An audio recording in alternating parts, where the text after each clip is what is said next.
Say that again? They went through Melania's underwear drawer. The talking point. This is a talking really point, steady Adam. hand. Merrick Garland was very careful not to politicize his investigations. Are you telling me? Wait, guys, I have a question.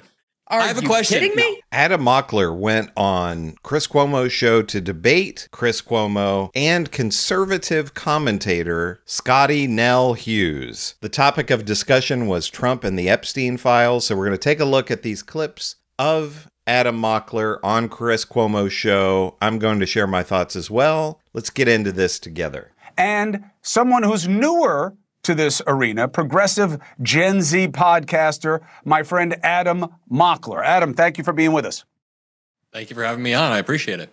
Part of that is mythology and part of it is material. You're right about trafficking, so let's focus on it where it actually is in reality, which is inside the country. What we used to call prostitution and pimps are now called traffickers and trafficked individuals. Let's focus on that. Not Epstein, because you're never going to get satisfaction on that. And Adam, that's my problem with you guys. I believe that the left jumping on the Epstein train is just because you think it's bad for Trump. Because if you really cared about disclosing anything, you would have done it on your watch. Yeah, a few things. First of all, I agree that the conspiracy has been overblown in many areas. That tends to happen. But there is definitely more about Trump in this Epstein investigation, and we know that. We know that because new evidence surfaced last week. That journal that was sent to Epstein on his 50th birthday, that was a part of the federal investigation, but wasn't released to the public until about a week ago. So that alone proves there was more material in there. But I mean, Adam, Biden's DOJ worked a little, Adam, not every disclosure advances your understanding. The president says he never sent any card for his 50th birthday. But let's say he forgot. Let's say he did. And he drew a pretty little picture and he wrote little silly things on it for Epstein's 50th birthday.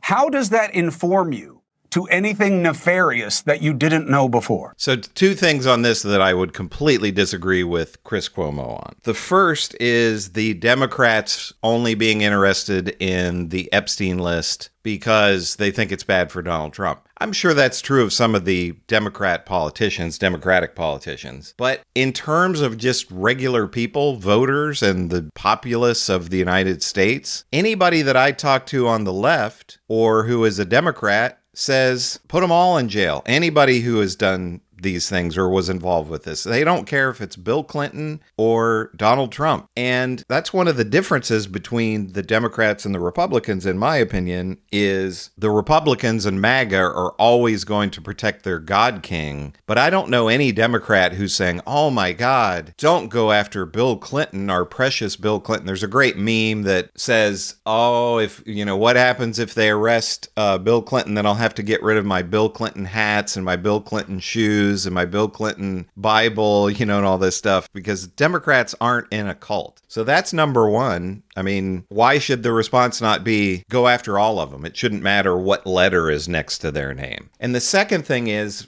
to me, is really stupid that Chris Cuomo says is, well, they say that Donald Trump sent this card and he drew his little picture on it. And Donald Trump says that he didn't do that. Are we forgetting? And Chris Cuomo knows this, but are we forgetting that Donald Trump is a pathological liar? What was it during his first term? They calculated that he told 30,000 lies or something like that. I mean, I'm just going off the top of my head on that, but why would we trust anything that Donald Trump says? That's a stupid statement and just trying to both sides it by Chris Cuomo. I'm just saying this administration ran on transparency. I really quickly want to go back to what you were saying about Biden not releasing this. The Biden DOJ worked a lot differently. Merrick Garland, whether you like him or don't like him. This is a talking point. This is a talking point. Steady hand. Merrick Garland was very careful not to politicize his investigations. Are you telling me? Wait, guys, I have a question. I have a question. Kidding me? Are you telling me that Donald Trump would allow Pam Bondi to open an investigation to Donald Trump Jr.? Would that happen? I'm saying that under the I'll answer a question with a question. Here's what I'm saying. If you think that Merrick Garland wouldn't have dropped a bomb on Donald Trump's head. He waited like 2 or 3 years to even investigate a stolen election from Donald Trump. Donald Trump tried to steal the election and Merrick Garland waited forever. Are Why you would kidding me? Merrick They Garland- literally tied Trump up for the last 4 years to do everything they could to get him to not be able to run in 2024, especially as he continued to gain momentum and win following the assassination attempt. If you don't think Kamala Harris wouldn't have pulled this out if there was anything devastating to Trump, it's not about Trump. This was absolutely abysmal for Kamala Democrats Harris prior to the didn't last have month. the ability to Democrats pull this hated out. Epstein. Absolutely, Kamala Harris they didn't did. have the ability. Everybody can agree on the left and the right that the DOJ was definitely monopolized and was utilized to go against Trump and those people that were a part of, just like they used the IRS against conservatives in 2012, they definitely utilized the DOJ to target conservatives underneath the Biden Can you point administration. to one and example definitely of target Kamala Trump and Harris? his family. They When went did through Kamala Harris Melania's communicate underwear with drawer. the DOJ? Say that They again? went through Melania's underwear drawer. I mean, you cannot get more targeting than that. After Trying to find Trump secret hid documents papers. for a They year. definitely- He played cat and mouse in for a year. Melania's This is underwear. Well, hold on, please. hold on. Let's not go down the rabbit hole. The Mar-a-Lago thing, I believe, was absolutely a play by President Trump. And the FBI and the Democrats fell for it, is that he basically baited you. Yeah, come on in. Come on in. Come on in and take me. Come on in. And you did He's it. such a And it wound up being chess master. over nothing. And it looked like a horrible case of lawfare. Here's my pivot point that I want to end on. Adam, how are you guys, as you are now dangerously close to your own populist reformation movement that may be justified in terms of grievance over affordability? I think it is.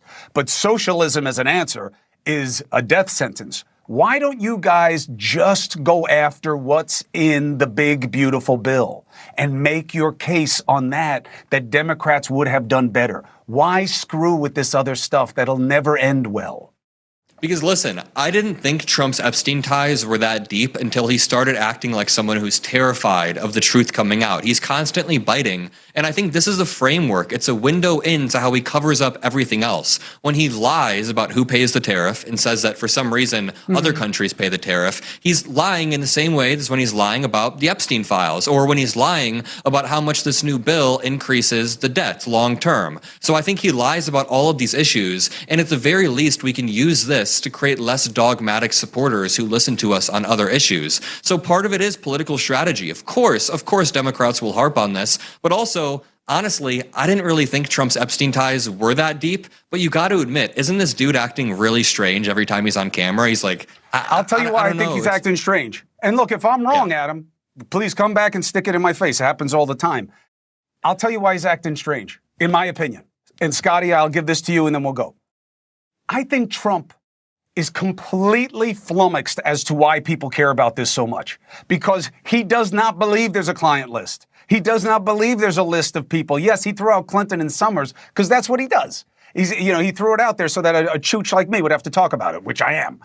So that was the end of it in terms of the clips that I have available. So a couple things that I want to touch on there. So Adam Mockler was exactly right about Merrick Garland. I mean, Merrick Garland dragged his feet on so much. So to think that Merrick Garland was going to go after Donald Trump on this is ludicrous. And Chris Cuomo talks about it being a talking point. Well, he's rolling out a Republican, a MAGA talking point of why didn't Biden do anything about this, which Chris Cuomo isn't saying exactly this, but my response always to MAGA with that is, why would you expect Joe Biden, this guy that you think was an evil socialist communist who was trying to destroy the country, to do the right thing and bring out a list and prosecute people that may have been Democrats along with Donald Trump? So that's point number one. The second point is this idea, Adam Mockler is exactly right, that Donald Trump is running scared. And this is finally an issue that seems to be showing some cracks, even if the cracks are small,